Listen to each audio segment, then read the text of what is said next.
Okay, yeah, perfect. So Ganesh గారి చేతుల మీదుగా చిరు సత్కారం తనికెళ్ళ భరణి గారికి. యా యా వాళ్ళ హాస్పిటాలిటీ ఎలా ఉంటుందో ఇప్పుడే చెప్పారన్నమాట భరణి గారు. అందరూ చెప్తూనే ఉన్నారు టీంలో గణేష్ గారి హాస్పిటాలిటీ ఒక రేంజ్లో ఉంటుంది అని చెప్పి. సో డెఫినెట్గా మనం ఒక పని చేద్దాం, ఒక ఫంక్షన్ షోలాపూర్లో పెట్టుకుందాం వాళ్ళ ఇంట్లో. యా, అది బాగుంటుంది. యా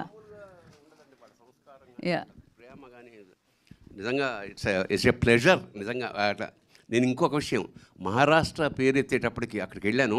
ఆ డైలాగులు అన్నీ అయ్యాక ఒకసారి ఊరికి టెస్ట్ చేసి ఎలా ఉందో, ఛత్రపతి శివరాజీ మహారాజ్కి అనగానే థియేటర్ మొత్తం ఉన్న ఆడియన్స్ అంతా ఊగిపోయారన్నమాట.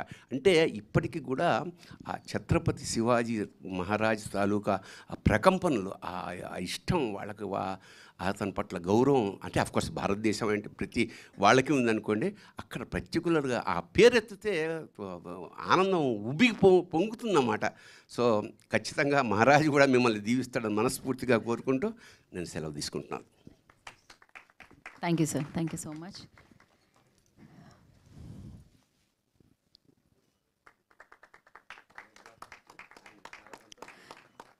సో మరొకసారి తనికెళ్ళ భరణి గారికి ప్రత్యేకమైన కృతజ్ఞతలు తెలియజేసుకుంటున్నాము.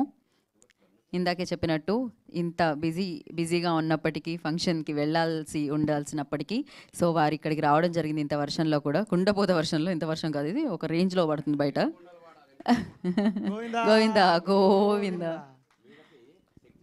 అపారమైన ఐశ్వర్యం, డబ్బులు కూడా రావాలని మనస్ఫూర్తిగా ప్రార్థిస్తూ శుభం భూయాత్, ఆల్ ది బెస్ట్.